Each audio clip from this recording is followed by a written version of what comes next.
Actionnez le frein V-brake avant. Poussez le vélo vers l'avant. La roue arrière doit se soulever du sol. Actionnez le frein V-brake arrière.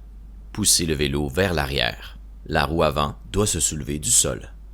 Lorsque le levier de frein V-brake est actionné aussi fort que possible, il doit rester au moins 20 autres millimètres de course disponibles.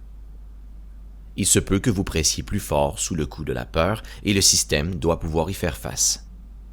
Relâchez le levier aussi doucement que possible.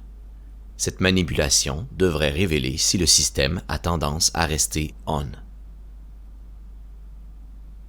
Soulevez la roue et faites-la tourner avec délicatesse. Elle doit tourner librement et être en mesure de se caler dans une position libre et non collée contre le frein V-brake.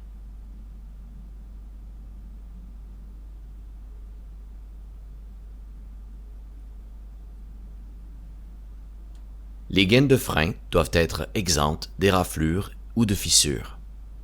Les câbles ne doivent pas être effilochés. Recherchez de potentiels brins cassés à l'intérieur du levier et là où le câble est fixé sur le mécanisme de frein V-brake. Recherchez toute défaillance ou fuite dans les câbles hydrauliques. Cela s'avère d'une importance capitale juste après un crash. Si le système fuite pendant un certain temps, il ne sera plus fonctionnel.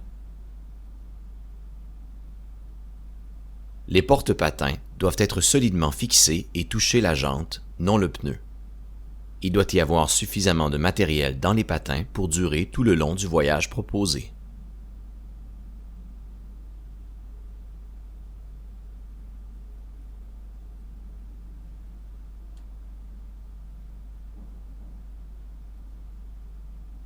Les jantes s'usent également lorsqu'elles sont utilisées en tant que surface de freinage. Certaines jantes sont dotées d'une rainure pour aider à diagnostiquer le moment où elles doivent être remplacées.